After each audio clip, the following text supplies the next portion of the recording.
नमस्कार। तो देखिए, आप जानते हैं कि Himachal Pradesh public service commission जो है वो क्वेश्चंस को लिंक करके जो है वो पूछता है। अगर एक तरह का क्वेश्चन एक एग्जाम में पूछा गया तो उसी से लिंक करके क्वेश्चन अगले एग्जाम में भी पूछ लिया जाता है। तो 2, 4, 5 नंबर ऐसे ही आप ठीक कर सकते हैं। और पीजीटी हिंदी का पेपर जो पहले हो चुका है उसको आज हम डिटेल से डिस्कस करेंगे। वैसे तो हम डिस्कस कर चुके हैं, परंतु आज आंसर की के अकॉर्डिंग डिस्कस करेंगे और डिटेल से डिस्कस करेंगे, ताकि कुछ भी लिंक करके पूछा जाता है तो 2, 4 नंबर का वैसे ही ठीक हो जाए एक वीडियो से ही। तो हर एक क्वेश्चन को जो है अभी हम डिटेल से देखेंगे और डेफिनेटली हेल्प मिलेगी आपको बहुत ज़्यादा। क्वेश्चन नंबर 16 देखिए, बोलते हैं which of the following river does not pass through Himachal Pradesh. आप जानते हैं कि हिमाचल प्रदेश में 5 नदियां बहती हैं, सतलुज, यमुना, चनाब, रावी, ब्यास। झेलम नदी हिमाचल प्रदेश में नहीं बहती। ऑप्शन ए जो है वो सही आंसर हो जाएगा। अब बात करें कि हिमाचल प्रदेश में ये 5 नदियां बहती हैं, इनमें सबसे लंबी नदी कौन सी है? तो सबसे लंबी नदी है इनमें से सतलुज नदी। सतलुज नदी जो है वो लगभग 320 किलोमीटर हिमाचल प्रदेश में बहती है।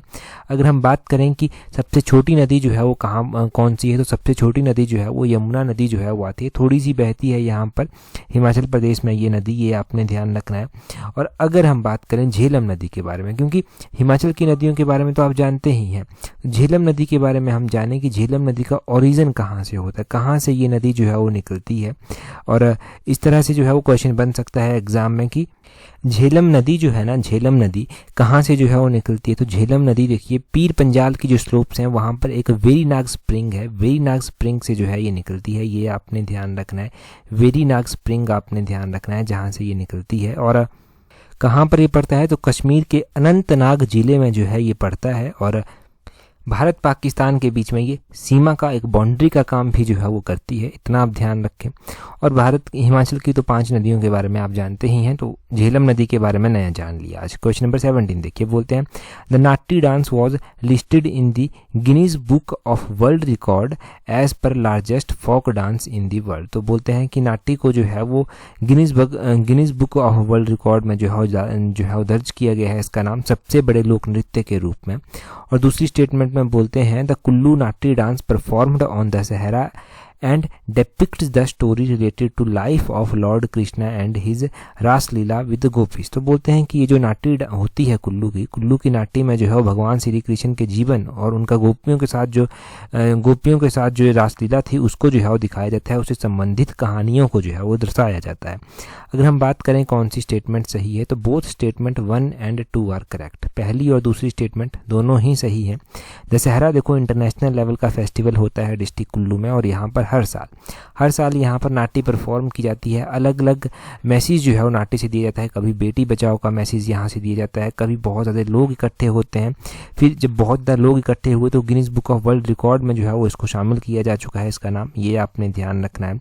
और साथ में आपने ध्यान रखना है कि कुल्लू की जो नाटी है जो दशहरे में परफॉर्म की जाती है, भगवान श्री कृष्ण के जीवन से संबंधित गाथाओं को यहाँ पर दर्शाया जाता है। अगर हम कुल्लू के ही बारे में बात करते हैं तो कुल्लू के हम और भी इम्पोर्टेंट डांस पढ़ते हैं, जैसे कि उजक जामा डांस हम यहाँ का पढ़ते हैं, करथी डांस हम यहाँ का पढ़ते हैं, तो वो डांस आपने कुल्लू के ध्यान रखने हैं।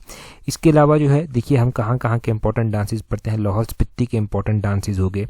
लाहौल स्पीति में जो है वो सांद और साबू डांस जो है वो परफॉर्म किया जाता है। सांद का मतलब ही होता है कि एक सॉन्ग जो भगवान बुद्ध की प्रेयर में जो है वो गाया जाता है। और लंग धर्मा डांस यहाँ पर परफॉर्म किया जाता है। यहाँ पर जो है छनक छम डांस परफॉर्म किया जाता है। किन्नौर की बात करें तो किन्नौर में Kayang dance, Byangchu dance, Japro dance. Losar festival होता है जो कॉमन बुद्धिस्ट लोगों के द्वारा किन्नौर लाहौल स्पीति में मनाया जाता है, जहाँ पर ज़्यादा संख्या में बुद्धिस्ट जो हैं वो रहते हैं। तो ये इंपॉर्टेंट डांसेस के बारे में हो गया। डांसेस इंपॉर्टेंट है हिमाचल प्रदेश के, चाहे किसी भी जिले का क्यों ना हो। हमने लाहौल स्पीति कवर किया, कुल्लू कवर किया, किन्नौर कवर कर लिया फिलहाल। अगला क्वेश्चन देखते हैं क्या बोलते हैं India's first general election 1951-52 began with the casting of votes by the people of. तो बोलते हैं कि भारत का पहला जो एक आम चुनाव हुआ था 1951-52 में। अब देखो बोलते हैं कि ये जो है 1951-52 का चुनाव था, ये कहाँ के लोगों के द्वारा जो था वोट डालकर शुरू किया गया था। तो ये जो था वो जो चीनी और पांगी तहसील के लोग थे उनके द्वारा जो था वो वोट डालकर स्टार्ट किया गया था। ऑप्शन ए सही आंसर है। अभी हिमाचल प्रदेश में इलेक्शन है। हिमाचल प्रदेश क्या पूरे इंडिया में अभी इलेक्शन हो रहे हैं। 7 फेसेस में ये इलेक्शन चलेंगे और हिमाचल का 7वें फेस में ही नंबर जो है वो आ रहा है इलेक्शंस में। तो 4 यहाँ पर लोकसभा की सीट हैं, चारों लोकसभा की सीट्स के लिए इलेक्शन होंगे। अगर हम बात करते हैं चीनी जो अभी किन्नौर में जो है वो आता है, किन्नौर को चीनी कहते थे। और पांगी जो डिस्ट्रिक्ट चंबा में आता है, ये कौन से लोकसभा क्षेत्र में जो है वो आते हैं, तो ये दोनों के दोनों ही जो था वो दोनों के दोनों ही जो है वो मंडी लोकसभा क्षेत्र में जो है वो आते हैं। मंडी लोकसभा क्षेत्र ये वही लोकसभा क्षेत्र है जो in term of area Himachal Pradesh का सबसे बड़ा लोकसभा क्षेत्र जो है वो आता है। मंडी लोकसभा क्षेत्र में अगर आप बात करेंगे तो मंडी लोकसभा क्षेत्र में जो है 17 विधानसभा क्षेत्र जो है वो आते हैं। तो 17 विधानसभा क्षेत्रों में यहाँ पर जो है वो आपने ध्यान रखना है कि मंडी जिले के 9 विधानसभा क्षेत्र आते हैं, किन्नौर जिले का 1 विधानसभा क्षेत्र आता है, लाहौल स्पीति में भी 1 ही विधानसभा की सीट है, वो भी यहीं पर आती है। चंबा का जो पांगी भरमौर क्षेत्र है वो यहाँ पर आता है। शिमला की 1 सीट रामपुर जो है वो यहाँ पर आती है और कुल्लू की चारों सीटें जो है वो मंडी में ही आती हैं। तो टोटल 17 विधानसभा क्षेत्र जो है वो यहाँ पर फॉल करते हैं, वो भी आपने ध्यान रखना है। और हिमाचल प्रदेश से प्रथम लोकसभा सदस्य किसको चुना गया था, तो ये चुना गया था राजकुमारी अमृत कौर को। ये मंडी से ही जो था वो चुनी गई थी और ये भारत की पहली स्वास्थ्य मंत्री भी जो था वो बनाई गई थी।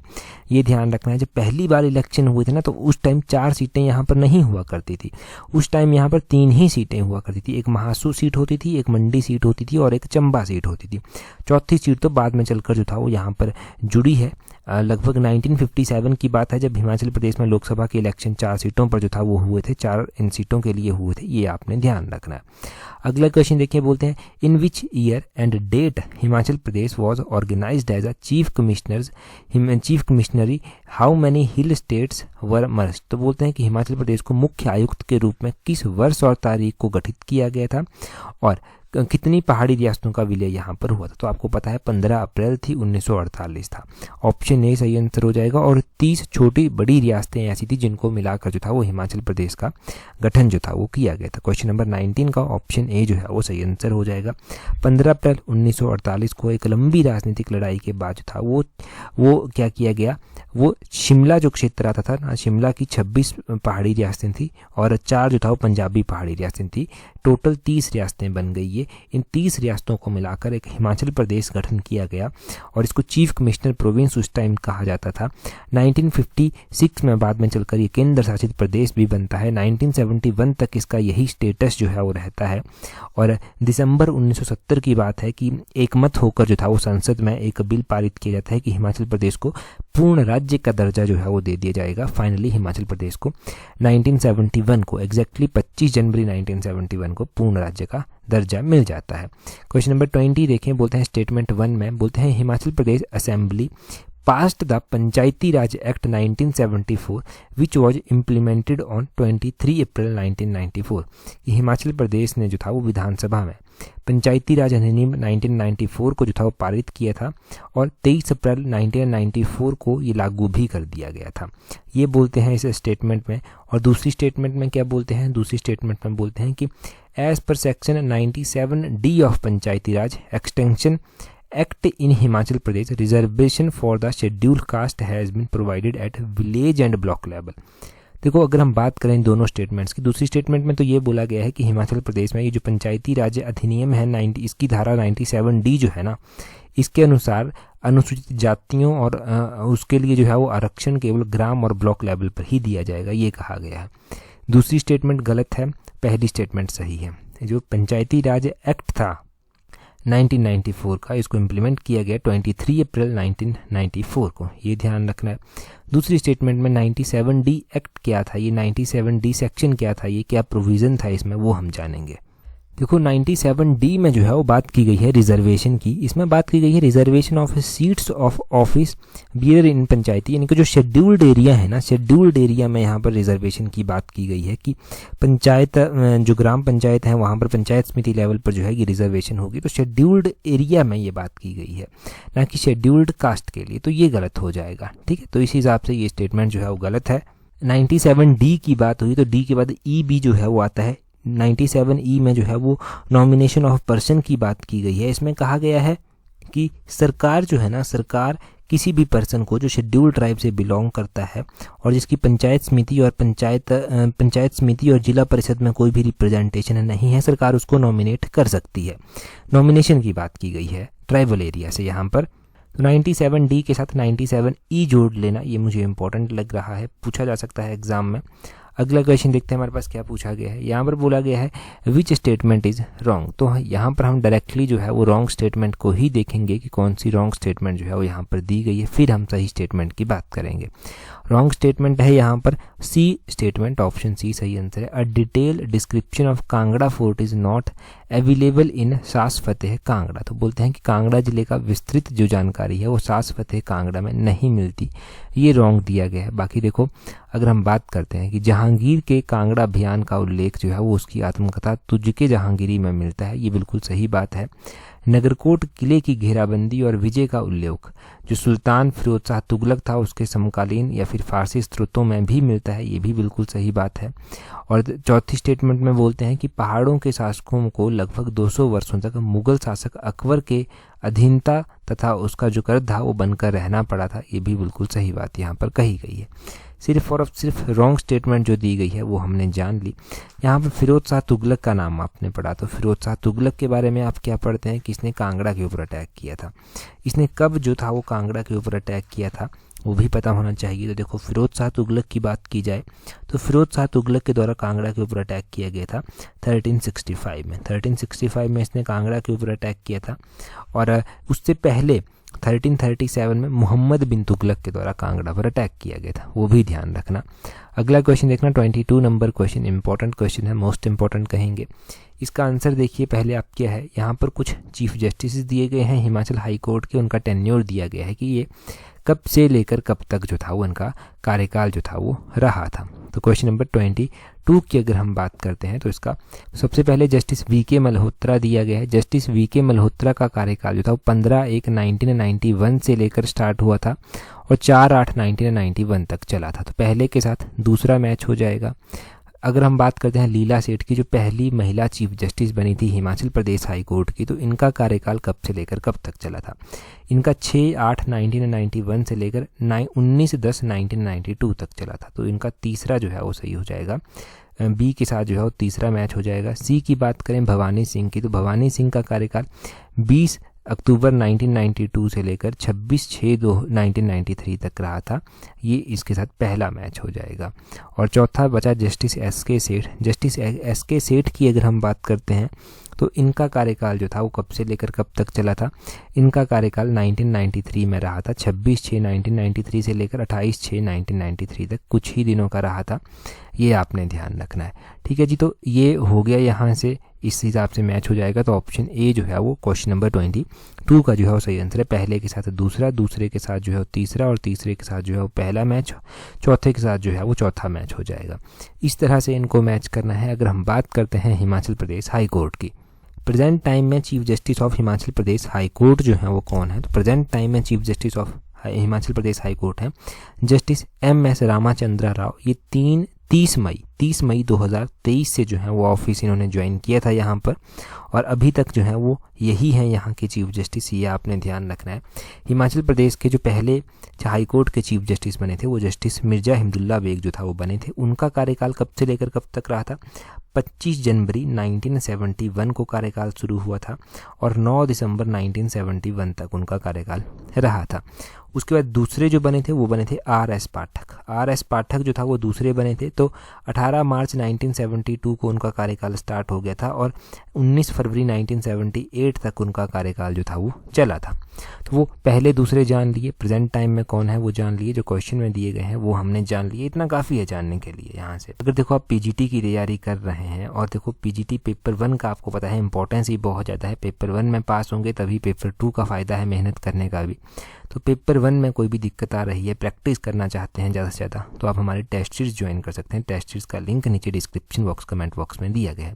अगर आप ऑनेस्टली चीज़ों को प्रैक्टिस करेंगे ना तो बहुत ज़्यादा हेल्प आपको मिलेगी, बहुत कुछ सीखने को भी मिलेगा और खुद के अंदर इम्प्रूवमेंट भी देखने को मिलेगी। आप देखो जितनी प्रैक्टिस करेंगे ना उतनी ही एक्यूरेसी आएगी। एग्जाम में तो कुछ भी पूछ सकते हैं, परंतु प्रैक्टिस की होगी, एक अच्छा कॉन्फिडेंस होगा ना तो आप अच्छा जो है परफॉर्म करेंगे और डेफिनेटली टेस्ट सीरीज उसमें आपकी बहुत ज़्यादा हेल्प करने वाली है। तो टेस्ट सीरीज का लिंक नीचे दिया गया है, वहाँ से ज्वाइन कर लेना अगर अभी तक नहीं की है। अभी हम अगला क्वेश्चन देखते हैं क्या बोलते हैं what is the percentage of flora species which are endemic to Himachal Pradesh characteristics of the western Himalayan flora. तो बोलते हैं कि हिमाचल प्रदेश में पाई जाने वाली स्थानीय पेड़ पौधों की वनस्पतियाँ जो पश्चिमी हिमालय में भी पाई जाती हैं वो कितनी प्रतिशत हैं। तो क्वेश्चन नंबर 23 का ऑप्शन डी 95% जो है वो सही आंसर हो जाएगा। हिमाचल प्रदेश में पाई जाने वाली स्थानीय पेड़ पौधों की 95% वनस्पतियां हैं जो पश्चिमी हिमालय में भी जो है वो पाई जाती हैं। ये आपने ध्यान रखना, 95% ये वनस्पतियां हैं। यहाँ से कुछ ज़्यादा जानने को नहीं मिलेगा और ये क्वेश्चन पूछा गया अगर एग्जाम में तो एज सच ऐसे ही पूछ लिया जाएगा, कॉपी पेस्टेड ही करके। तो इस क्वेश्चन को ज़रूर ध्यान रखें। अगला क्वेश्चन बोलते हैं, from a seismic point of view Himachal Pradesh is considered to be a very seismic and as per seismic zoning mapping of India contained IS 1893-1984 fourth revision of Himachal Pradesh. तो बोलते हैं कि भारत के भूकंपीय मानचित्र में अगर हम देखेंगे तो भूकंपीय क्षेत्र जो 1893-94 का जो डाटा है उसमें चतुर्थ संशोधन जो है ना, उसके बाद हिमाचल प्रदेश को कौन से क्षेत्र में रखा गया है, कौन से जोन में हिमाचल प्रदेश को रखा गया है। तो हिमाचल प्रदेश को जोन 5 और जोन 4 में जो है वो दर्ज किया गया है। जोन 5 और जोन 4 में दर्ज किया गया है। देखो ये जो जोन 5 बनाया गया है ना, जोन 5 में जो है वो ऐसे एरिया हैं जिनमें हाईएस्ट रिस्क है अर्थक्वेक का, वो जोन जो है जोन 5 में आते हैं। और जोन 4 में वो आते हैं जिनमें हाई डैमेज रिस्क जो है वो होता है। तो जोन 5 और 4 में क्या क्या आता है, जोन 4 की बात करें तो उसमें हिमाचल प्रदेश, लद्दाख, जम्मू कश्मीर, उत्तराखंड, सिक्किम, इंडो गैंजेटिक जो प्लेन्स हैं वो आ जाते हैं, वेस्टर्न उत्तर प्रदेश आ जाता है, ये सब और भी क्षेत्र यहाँ पर आ जाते हैं मोटे मोटे तौर पर, ये ध्यान रखिए। जोन 5 में कश्मीर का रीजन आ जाता है, वेस्टर्न और सेंट्रल हिमालय आ जाता है, नॉर्थ और मिडल बिहार जो है वो यहाँ पर आ जाता है, नॉर्थ ईस्ट इंडियन रीजन जो है वो यहाँ पर आ जाता है, रण ऑफ कच्छ आ जाता है, Andaman Nicobar group of island जो है वो यहाँ पर आ जाता है। तो ये जोन 5 में आते हैं। जोन 5 और 4 में क्या है, जोन 4 में हाई डैमेज रिस्क जोन जो है वो आते हैं। और जोन 5 में अगर हम बात करें जहाँ पर हाईएस्ट रिस्क है सफरिंग अर्थक्वेक्स का, कि अर्थक्वेक से ज़्यादा सफ़र होगा, तो वो जो है वो यहाँ पर आते हैं। तो ये आपने जोन्स के बारे में जान लिया, ठीक है जी। जोन्स का आपको पता चल गया, हिमाचल, जम्मू कश्मीर, लद्दाख, इनका पता चल गया कि हमारे साथ साथ में ही जो है ये आते हैं, ठीक है जी। अगला क्वेश्चन देखिए क्या बोलते हैं। अगले क्वेश्चन में बोलते हैं, during 1950-56 the Himachal Pradesh legislative assembly passed as many as 55 legislative measures covering a wide variety of progressive laws which was less progressive laws aiming at socio-economic development inter alia। तो बोलते हैं यहाँ पर कि 1952-56 के मध्य में हिमाचल प्रदेश विधानसभा ने लगभग 55 वैधानिक कानूनों को पारित किया था। इनमें से कई जो था वो प्रगतिशील कानून भी थे।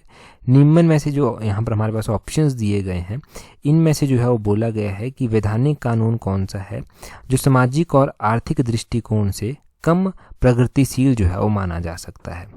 देखिए 1952-56 की बात की गई है। अब इसको कहते हैं कॉम्प्लिकेटेड सा क्वेश्चन। पब्लिक सर्विस कमीशन भी शायद यही चाहता है कि इस क्वेश्चन को बच्चा छोड़ दे, क्योंकि प्रैक्टिस करेगा तो तुक्का मतलब 100 में से 10 का ही लगेगा, लगभग ऐसा ही होगा। अगर हम बात करें इसका सही आंसर क्या है, इसका सही आंसर है ऑप्शन सी। इसका ऑप्शन सी सही आंसर है, हिमाचल प्रदेश लैंग्वेज बिल 1952। ये जो हिमाचल प्रदेश लैंग्वेज बिल 1952 का था, ये सामाजिक और आर्थिक दृष्टिकोण से जो था वो कम प्रगतिशील जो था वो उस टाइम माना गया था। तो ये बिल आपने ध्यान रखना है। ये क्वेश्चन भी अगर पूछा गया तो एज सच पूछा जाएगा और 2 नंबर पक्के देकर आपको जाएगा, कहीं नहीं जाते आपके 2 नंबर, ठीक है। तो इसको ध्यान रखना। क्या आंसर है इसका, इसका आंसर है ऑप्शन सी, और ऑप्शन सी में दिया गया है the Himachal Pradesh language bill 1952। अगला देखें क्वेश्चन नंबर 26। तो बोलते हैं choose the correct statement. 4 statements दी गई हैं, करेक्ट 1 आपको जो है वो चूज करनी है। करेक्ट 1 है ऑप्शन बी, श्रीखंड की। ये मतलब ऑप्शंस को अगर आप पढ़ते ना तो आपको पता चल जाना था कि ऑप्शन बी ही सही आंसर है। सॉरी, गलत पूछा गया है ना, यहाँ पर गलत पूछा गया है, सॉरी गलत पूछा गया है ना यहाँ पर इनकरेक्ट 1। तो इनकरेक्ट आपको पता चल जाना था कि बी स्टेटमेंट ही सही है। मतलब ये क्वेश्चन देखने को बहुत बड़ा लग रहा है, असल में आसान था।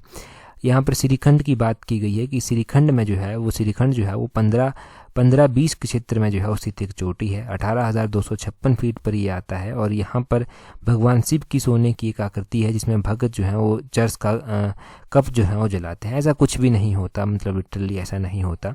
तो ऑप्शन बी ही गलत है। अगर हम बाकी स्टेटमेंट्स की बात करते हैं तो चीनी गांव के विपरीत कैलाश और खक्सर पर्वत का पवित्र स्वरूप है। कैलाश पर्वत को जो है वो मृत आत्माओं का आवास तथा खक्सर को शिव का निवास माना जाता है। बिल्कुल सही बात है ये। बुशहर रियासत में वजीर रतन बहादुर सिंह की डोडरा क्वार क्षेत्र में कुख्यात छवि थी। उन्होंने स्वतंत्र मुखिया के रूप में स्थापित वहाँ पर एक मतलब स्वतंत्र मुखिया के रूप में उसको स्थापित करने का प्रयास किया था। बिल्कुल सही बात है। आगे बोलते हैं यात्रा जो एक धार्मिक पर्व माना जाता है यहाँ पर, इसमें देवताओं को मोहरों मूर्तियों को जो है वो सुसज्जित किया जाता है, रथों में घुमाया जाता है, पुरुष और महिलाएं इर्द गिर्द जो है वो पहले घेरा बनाती हैं फिर गाना गाती हैं। बिल्कुल सही बात है, यात्रा में ऐसा ही होता है। जो गलत स्टेटमेंट थी श्रीखंड की वो आपको पता चल गई, बिल्कुल ही इनवैलिड स्टेटमेंट है।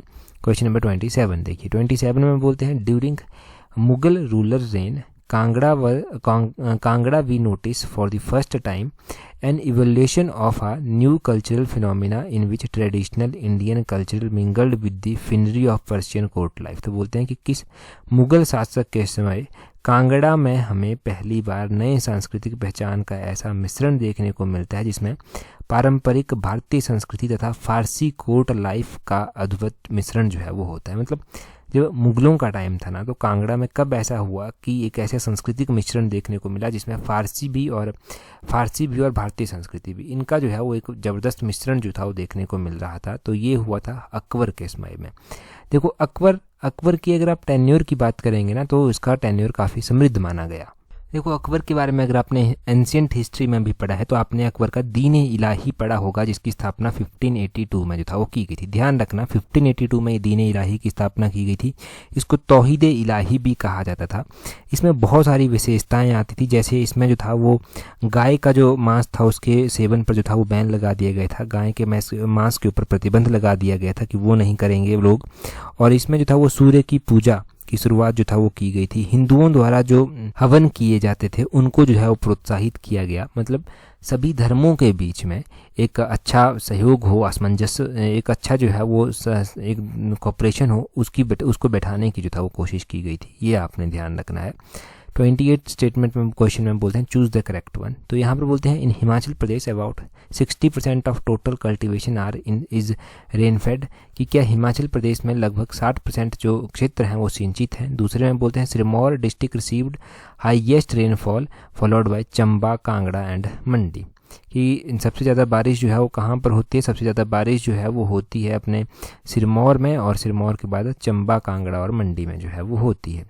हम पहली स्टेटमेंट की बात करते हैं। तो पहली स्टेटमेंट जो है वो देखो क्या बोला गया है यहाँ पर कि 60% एरिया यहाँ पर जो कल्टीवेटेड है वो रेनफेड है, बारिश वहाँ पर होती है। बिल्कुल गलत स्टेटमेंट है ये। दूसरे में बोलते हैं कि सिरमौर में हाईएस्ट रेनफॉल होती है, नहीं, ये भी गलत स्टेटमेंट है। तो क्या सही होगा? अप्रॉक्सीमेटली 80% जो एरिया है ना जो कल्टीवेट किया जाता है वो रेनफेड है यहाँ पर हिमाचल प्रदेश में। तो 80% आपने ध्यान रखना है, ये 60% नहीं है। हम बात करते हैं कि बारिश की, तो बारिश कहाँ पर सबसे ज़्यादा जो है वो होती है। तो हमारे पास जो डाटा अवेलेबल है ना उसके अकॉर्डिंग कांगड़ा में हाईएस्ट रेनफॉल होती है। कांगड़ा में हाईएस्ट रेनफॉल हुई, और कांगड़ा को जो फॉलो किया गया वो चंबा, सिरमौर और मंडी के द्वारा किया गया। चंबा, सिरमौर और मंडी के द्वारा कांगड़ा को फॉलो किया गया, ये आपने ध्यान रखना है। चंबा, सिरमौर और मंडी को कांगड़ा के बाद ये आए। सबसे ज़्यादा कांगड़ा में हुई, सिरमौर में नहीं हुई, और उसके बाद चंबा, सिरमौर और मंडी जो हैं वो आते हैं। रेनफॉल के बारे में मैं पहले ही बहुत कुछ बता चुका हूँ आपको, तो ये काफ़ी है यहाँ से जानने के लिए।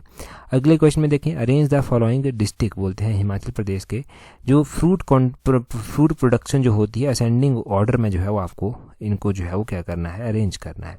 मतलब फल उत्पादन में 2020-21 में कितना योगदान किसका रहा उसके अकॉर्डिंग जो है वो इनको अरेंज करना है। तो क्वेश्चन नंबर 29 का सबसे पहले हम सही आंसर देखेंगे, तो ऑप्शन सी सही आंसर है। सबसे पहले जो है वो कौन आता है? सबसे पहले डिस्ट्रिक्ट शिमला जो है वो आ जाएगा। डिस्ट्रिक्ट शिमला के बाद जो है वो उसके बाद कुल्लू डिस्ट्रिक्ट जो है वो फ्रूट प्रोडक्शन में आ जाता है। उसके बाद जो है वो मंडी डिस्ट्रिक्ट फ्रूट प्रोडक्शन में आता है, और सबसे कम फ्रूट प्रोडक्शन होती है किन्नौर में। तो इसको अगर आप बढ़ते क्रम में करेंगे तो पहले किन्नौर, फिर मंडी, फिर उसके बाद कुल्लू, फिर उसके बाद शिमला, इस तरह से ये डिस्ट्रिक्ट जो है वो आ जाते हैं फ्रूट प्रोडक्शन में।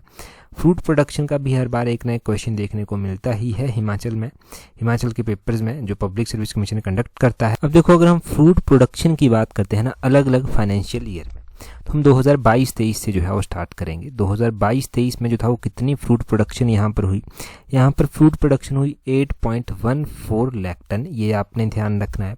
और उससे पहले अगर हम बात करते हैं 2021-22 में कितनी हुई, तो वो हुई 7.53, ये आपने ध्यान रखना है। और उससे पहले 2020-21 में कितनी हुई थी, तो वो हुई थी 6.24, ये आपने ध्यान रखना है। और उससे पहले 2019-20 में कितनी हुई थी, तो वो हुई थी 8.45। ये सारा का सारा डाटा मैंने जो बताया आपको, ये लाख टन में जो है वो दिया गया है, ये भी ध्यान रखना है आपने। ठीक है, तो पता चल गया ना आपको कि कितनी फ्रूट प्रोडक्शन यहाँ पर हुई।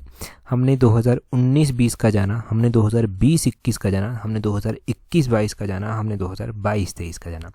लगभग 4 जो फाइनेंशियल ईयर हमारे पास हैं लास्ट के, वो हमने जान लिए। तो उस हिसाब से आपको पता होना चाहिए। डिस्ट्रिक्ट वाइज यहाँ पर आपको पता चल गया। इस तरह का रेयर क्वेश्चन पूछा गया तो वो ध्यान रखना। अगले क्वेश्चन में बोलते हैं यहाँ पर, according to periodic labour force survey PLFS 2021-22 the unemployment rate of Himachal Pradesh stood at. बोलते हैं जो ये जो पीरियोडिक लेबर फोर्स सर्वे आया 2021-22 का, इसमें जो हिमाचल प्रदेश का अनएम्प्लॉयमेंट रेट जो बताया गया वो कितना बताया गया। इसमें हिमाचल प्रदेश का अनएम्प्लॉयमेंट रेट 4% था। ऑप्शन बी जो है वो सही आंसर है। पहले हम बात करेंगे 2021-22 की। 2021-22 में जो हिमाचल प्रदेश का अनएम्प्लॉयमेंट रेट था वो था 4%। अगर हम ऑल इंडिया के इन अनएम्प्लॉयमेंट रेट की बात करेंगे तो वो था 4.1%, वो आपने ध्यान रखना है। पड़ोसी जो हमारा पंजाब है उसके अनएम्प्लॉयमेंट रेट की बात करेंगे तो वो था 6.4%। हरियाणा जो हमारा पड़ोसी है सबसे ज़्यादा था उसमें, उसका था 9.0%। हमारे पड़ोसियों में सबसे ज़्यादा था उसका, उत्तराखंड का था 7.8%। ये आपने ध्यान रखना। ये था 2021-22 का। 2020-21 में हम हिमाचल प्रदेश का जान लेते हैं। 2020-21 में हिमाचल प्रदेश का अनएम्प्लॉयमेंट रेट 3.3% था और उसी तरह ऑल इंडिया का था 4.2%। ये आप दो यहाँ से ध्यान रखें 2020-21 के, और बाकी 2021-22 का आपने सारा डाटा ध्यान रखना है।